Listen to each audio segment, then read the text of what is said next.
Seulement 37 minutes de contenu pour cet épisode, avec générique de début et générique de fin compris. Honnêtement, ça pique un peu.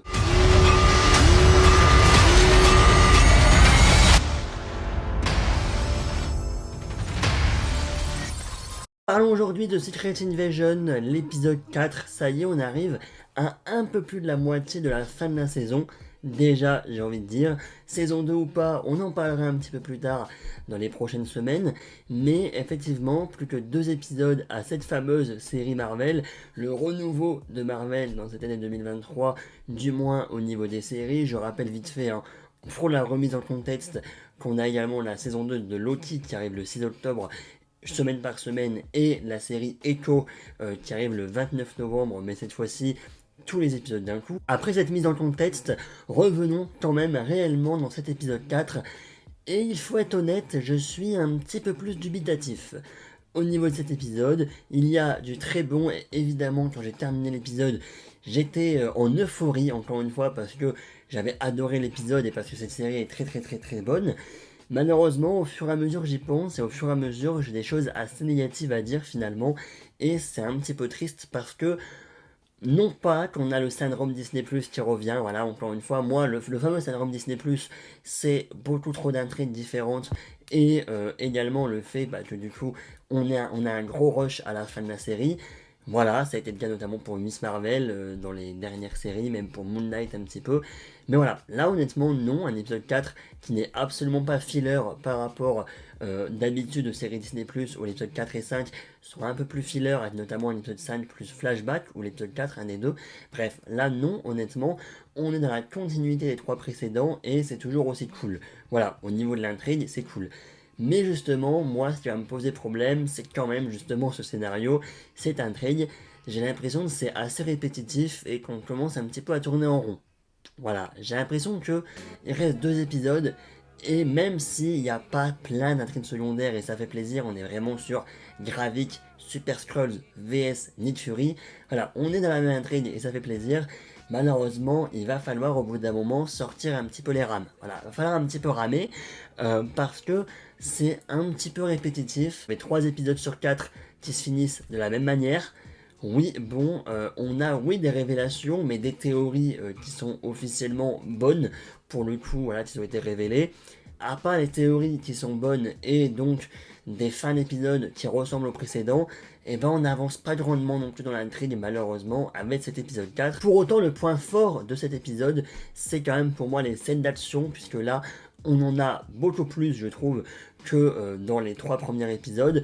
Et pourtant, l'épisode est assez court, mais voilà, on a vraiment toutes les 10 dernières minutes, on va dire 5 dernières minutes, parce qu'il y a 5 minutes de générique de fin, hein, lol. Voilà, on a vraiment, on va dire, les 7 dernières minutes de l'épisode, où, voilà, évidemment, c'est 100% spoiler, donc on spoil tout. Mais voilà, où ils sont donc sur cette route, voilà, sur l'autoroute, etc. On a donc les hélicoptères et les Ravik qui viennent donc pour kidnapper en soi le président des États-Unis, et donc Nick Fury qui débarque, et donc oui, la mort de Talos, mort ou pas mort. Honnêtement, on dit ça, voilà, Maria Hill, on a demandé mort ou pas mort. Également pour Gaia, on s'est interrogé morte ou pas morte. Ouais, bon, on va le faire également pour Talos, est-ce qu'il est mort, est-ce qu'il est pas mort. J'aimerais qu'il soit mort, et je pense qu'il est mort, mais j'aimerais du coup, voilà. Ce serait un peu con, je trouve, de ressortir un truc en mode oh là, en fait, lui aussi, il avait changé d'apparence, et en fait, c'était pas Talos, et ci et ça. Oui, non, au bout d'un moment, en soi, c'est possible. Voilà, peut-être que Nick Fury s'est dit c'est trop dangereux, on a un plan. Au pire, tu te mets, en fait, c'est pas le vrai Talos qui est avec moi, voilà, toi là, tu as un scroll random, tu te mets en Talos, et comme ça, au pire tu meurs, c'est pas grave. Voilà, au vu de la tête un petit peu de Nick Fury, sauf si c'est un plan entre Talos et sa fille, c'est possible aussi, mais pour moi, il n'y a pas de plan et de plot twist derrière, pour moi il est vraiment mort, et justement, c'est ce que j'ai bien aimé quand même dans l'épisode, c'est qu'on voit un Nick Fury qui est de plus en plus mal, en fait. Vraiment, là, on arrive à l'épisode 4. Oui, Maria Hill est décédée, donc sa meilleure amie collègue. Oui, Talos, son meilleur ami, est décédé aussi. Voilà, on sent quand même également donc, cette fameuse fameuse conversation qui était très intense. C'est pour ça que je trouve les dialogues sont bien écrits également, mais la conversation donc entre Nick Fury et sa femme, Priscilla, où ils sont à deux là sur la table avec les armes et tout, voilà, on sent vraiment que Nick Fury, il commence à sentir la roue tourner, et voilà, tous ses collègues, binômes, etc., commencent à décéder au fur et à mesure. Ils sont quand même maintenant que Gravik est une grande menace. Et donc, eh ben, à part sa femme et donc Gaïa, eh ben, qui il y a pour aider notre cher Nick Fury. D'où pourquoi je reste dans l'idée que il y aura des caméos d'au moins un Captain America ou une Captain Marvel. Voilà, je le dis à chaque review. Et s'il n'a pas ce caméo, effectivement, ça enlèvera peut-être, je trouve, une petite saveur à la série. Encore une fois, moi je ne suis pas là pour demander que le fanservice, évidemment. Après, peut-être qu'il y aura juste un Gravik vs Gaïa. C'est possible aussi, puisque Talos est donc mort. Donc bah, sa fille, Gaïa, va dire mon père est mort, je vais me venger. Et donc on aura vraiment un Gaïa vs Gravik. Surtout qu'en plus, à l'épisode 3, donc Gravik a tiré sur Gaïa, mais Gaïa n'est pas morte, puisque voilà, autre théorie qui s'est finalement avérée vraie, c'est que Gaïa était déjà en fait Super Skrull, elle était dans les souvenirs du docteur, et donc elle s'est transformée elle-même en Super Skrull, et donc elle a utilisé les pouvoirs d'Extremis pour en gros guérir la balle qu'il y avait dans son cœur, et donc voilà, pour rester en vie. Évidemment, au vu des trailers et au vu des scènes qu'on a actuellement encore pas encore vu autour de Emilia Clarke, on savait quand même qu'elle n'était pas morte, mais voilà, ça fait toujours plaisir honnêtement de la retrouver. Je pense quand même que Gravik sera assez étonné de la voir, et j'ai vraiment hâte de voir son visage dépité. Il va voir que Gaïa n'est pas morte. On résume, en résumé l'épisode, moi je le résumerai juste en Gaïa n'est pas morte, c'est une Super Skrull. Talos est mort pour le coup, et oui, bon, Rhodey est un Skrull, ça y est, c'est officiel. Voilà, notre chère Priscilla a donc été à l'église Saint James, comme on en a parlé lors de la review de l'épisode 3. Elle a été à l'église et donc c'est bien Rhodey qui a débarqué. Voilà, on sait également que Nick Fury a écouté la conversation, puisque voilà, Nick Fury était déjà au courant finalement que Rhodey était un Skrull quand Rhodey, lors de l'épisode 2, l'a appelé donc Nick, et à l'épisode 3, Nick Fury a dit à Talos tout le monde m'appelle Fury et personne ne m'appelle Nick. Donc je pense qu'à partir de ce moment-là, donc la conversation dans l'épisode 2 au bar, je pense que Nick Fury s'est déjà dit dans sa tête, Rhodey, tu m'appelles Nick, tu ne m'appelles pas Fury, il y a un truc bizarre. Et donc voilà, il a laissé un peu le temps couler et tout, et il a notamment donc écouté la conversation entre Priscilla et Rhodey. Voilà, donc à partir de ce moment-là, on sait que Nick Fury est au courant que Rhodey est un Skrull, puisque en plus, dans cet épisode 4, on a également une conversation entre Nick Fury et Rhodey, où voilà, Nick Fury va lui dire il y a des Skrulls vraiment près du gouvernement. Mais vraiment près, hein, Rhodey, vraiment, hein. Voilà, vraiment pour essayer de lui mettre un peu la pression, en mode il sait qu'il y a des Skrulls qui se cachent à la proximité du président, qui est en contact proche avec le président. Et honnêtement, encore une fois, je l'ai dit dans l'épisode 1 d'ailleurs, mais Nick Fury c'est vraiment un très bon personnage. Voilà, on sent quand même les enjeux, mais un petit... Enfin, les enjeux on les sentait déjà à l'épisode 2, donc évidemment on les sent encore. Et moi, voilà, mon problème, c'est que j'ai l'impression qu'on tourne un petit peu en rond dans cette histoire. Oui, on sait les enjeux de Gravik, on sait les déterminations, on va dire, de Gravik, Super Skrull, etc. Oui, ok, Gravik, il a maintenant le pouvoir de Groot. Voilà, il a eu à l'épisode 3 le pouvoir de Extremis, maintenant il a le pouvoir de Groot. Ok, c'est fun. Mais voilà, en résumé, Rhodey est un Skrull. En plus, on le voit également, enfin, je pense, hein, si j'ai bien interprété la scène.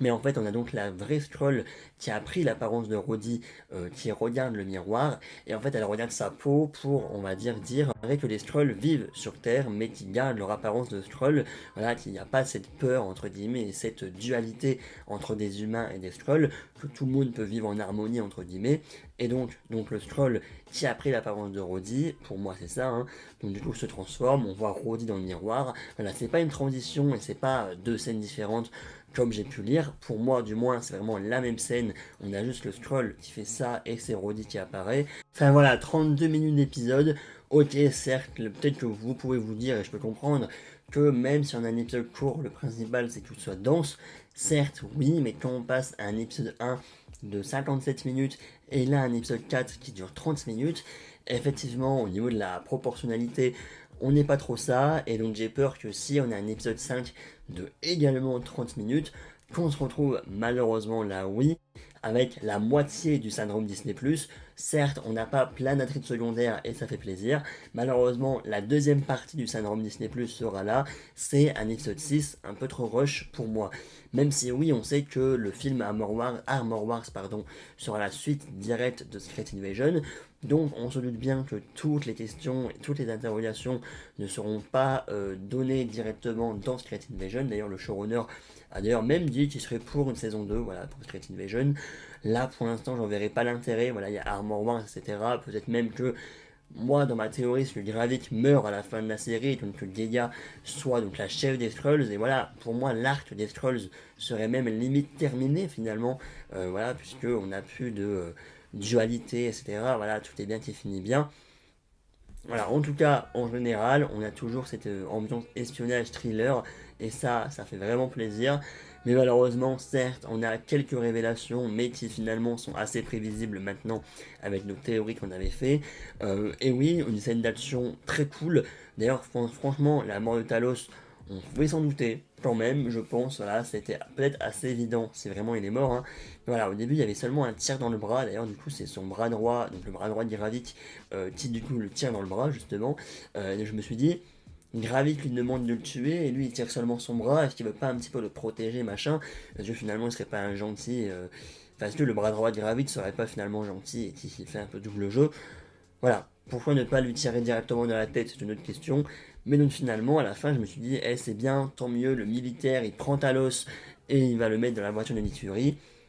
Et bien finalement, le militaire n'était pas le militaire, c'était Gravik déguisé en militaire. Franchement, ça fait je ne sais pas combien de fois qu'on me fait le coup en 4 épisodes que finalement cette personne n'est pas la vraie, et je me fais toujours avoir. Voilà, c'est comme d'ailleurs dans les missions impossibles, personnellement, rien à voir, hein, mais je me fais un marathon des missions impossibles. Voilà, dans les tout premiers missions impossibles, quand on a une personne mais qui n'est pas la vraie, qui a juste un masque, je me fais toujours avoir. Voilà, je me dis, mais non, mais est-ce que toi t'es pas mort, t'es mort, mais non, et après t'as le masque, tu fais. T'es vraiment mort, et en fait c'est quelqu'un qui a pris ton apparence et qui a mis un masque de toi, ok. Bref, donc voilà, honnêtement j'ai quand même hâte de voir l'épisode 5 la semaine prochaine. Est-ce qu'on sera peut-être sur un épisode flashback? Peut-être, en vrai, j'aimerais bien, mais il faut pas non plus que tous les épisodes soient du flashback. Voilà, il faut commencer à sortir les rames et à y aller un petit peu, parce que là, on a l'épisode 4, et effectivement, on tourne un petit peu en rond, on tourne sur les mêmes histoires et les mêmes choses.